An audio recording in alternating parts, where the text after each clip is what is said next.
Assalamualaikum, selamat datang lagi di channel Ira Kawaii. Waktunya memasak. Ini tampilan finishnya. Nanti aku akan mengupas apa-apa aja yang diperlukan di sini. Kalian harus tonton video ini sampai habis. Oke? Jangan di skip. Nah, ini dia bahan-bahan yang kita perlukan. Ada ikan kayu atau dalam bahasa Aceh disebut dengan ikan kemamah, yang umumnya diolah dari jenis ikan tongkol dengan cara direbus, kemudian dijemur hingga kering selama 2 atau 3 hari, dan selanjutnya kita potong-potong hingga berbentuk seperti ini. Di sini aku selip video bentuk utuh ikan kayu sebelum dipotong-potong. Teksturnya betul-betul keras, itulah sebabnya dinamakan ikan ini dengan ikan kayu. Bahan selanjutnya 1 buah tomat, 5 cabai rawit, 2 cabai merah, dan 6 cabai hijau atau lebih sesuai selera. Dan juga asam sunti yang merupakan salah satu bumbu masak khas Aceh yang sangat disukai oleh masyarakat Aceh. Di sini kita cukup tambahkan 1 genggam. Asam sunti ini merupakan buah belimbing wuluh yang telah dijemur hingga kering dan diberikan garam selama proses penjemuran dan dapat disimpan dalam waktu yang lama. Selanjutnya kita tambahkan 1 buah kentang, 7 siung bawang merah. Di sini aku ukurannya agak kecil, jadi kalau ukurannya lebih besar, kalian bisa tambahkan sekitar 6 saja. Ini semua bahan yang diperlukan. Untuk tomatnya jangan ikut di blender, cukup kita potong kecil-kecil saja. Dan cabai hijau dipotong serong, serta kentang dipotong agak kecil memanjang. Nah, ini udah siap dipotong, dan bahan-bahan yang di blender langsung kita blender. Asam suntinya, cabai rawit, dan semua bahannya jangan lupa dicuci ya. Untuk asam sunti memang harus diperas dulu karena dia agak menyerap air gitu. Oh iya, untuk bawang merah jangan ikut di blender, cukup diiris, nanti akan kita goreng sebelum menumis. Nah, sekarang kita langsung menumis. Sudah tentu hal yang pertama ditambahkan ialah minyak goreng. Masukkan secukupnya saja, karena di finishing nanti akan kita tambahkan secara berangsung-rangsung.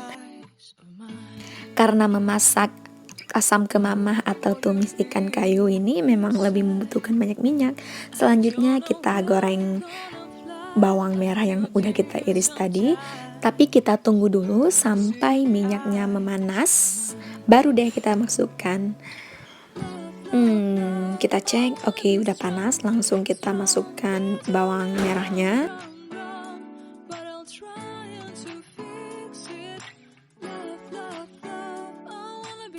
Ini seperti biasa ya, kita tunggu sampai bawangnya agak kuning coklat gitu, baru deh kita masukkan lagi bumbu yang sudah siap di blender. Nah, ini kita blender dengan licin ya, aku tunjukin teksturnya itu.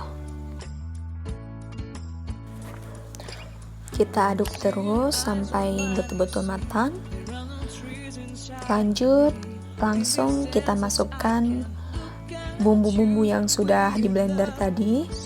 Nah, ini masih ada sisa kan, kita masukkan air minum ataupun air bersih untuk mencuci blender. Sekalian air itu kita langsung masukkan ke dalam tumisan ini. Cucinya dengan sedikit air saja ya, jangan terlalu banyak, karena sesuai judul kita mau menumis, bukan dibuat kuah. Oke.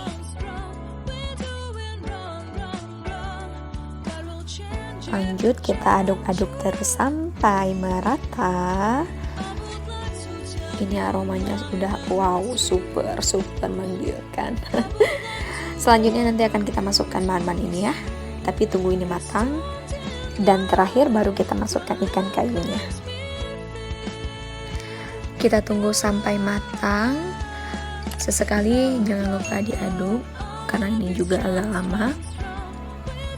Oke, selanjutnya kita akan memasukkan tomat yang sudah dicincang kecil. Kita masukkannya bertahap ya, jangan sekaligus semua dengan cabai dan kentang.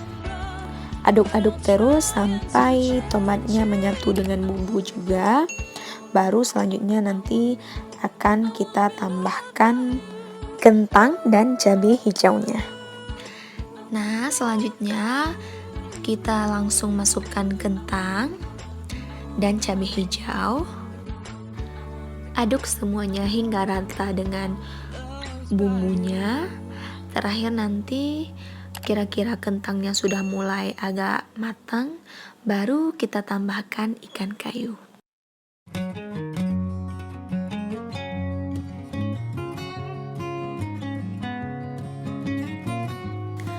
Oke, terakhir kita tambahkan ikan kayu yang sudah dipotong-potong. Aduk sampai rata semua dengan bumbunya. Memasak asam kemamah atau tumis ikan kayu ini betul-betul sangat mudah untuk diikuti. Bagi kalian yang belum pernah coba, silahkan coba. Atau kalian yang udah coba tapi menemukan resep yang agak berbeda dengan aku, komen di bawah ya, biar kita sama-sama sharing. Nah, ini bisa dilihat udah mulai agak matang tapi agak kering gitu ya. Jadi kita tambahkan minyak. Minyaknya lumayan banyak ya kita tambah. Aduk-aduk terus sampai rata. Kalau dikira masih kurang, kita boleh tambahkan lagi. Karena seperti aku bilang tadi, memang tumis asam kemamah ini memerlukan agak banyak minyak. Karena itu menentukan, dengan banyaknya minyak rasanya akan semakin enak. Cuman kita batasi juga, jangan over ya, terlalu banyak gitu, jangan, nggak bagus bagi kesehatan. Terakhir kita tambahkan garam. Garamnya nggak usah banyak, kenapa? Karena di bumbunya kan ada asam suntit yang kita blender tadi, dan proses pembuatannya dijemur menggunakan garam. Jadi garamnya cukup setengah sendok teh aja. Ini aku menggunakan sendok makan, jadi takarannya memang betul-betul sedikit ya. Kita aduk-aduk terus sampai garamnya merata. Dan ini udah hampir matang. Kita aduk-aduk terus, jangan lengket.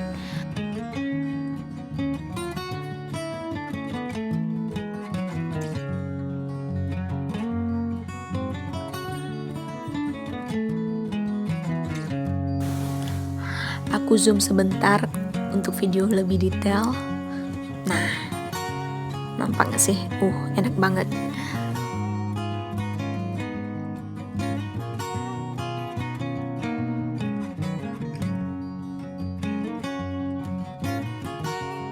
Nah, ini lebih detail lagi. Maknyus. Oh iya, kalian masaknya dengan api sedang ya.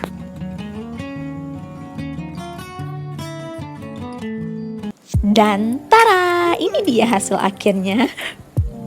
Aduh, ngiler lagi aku.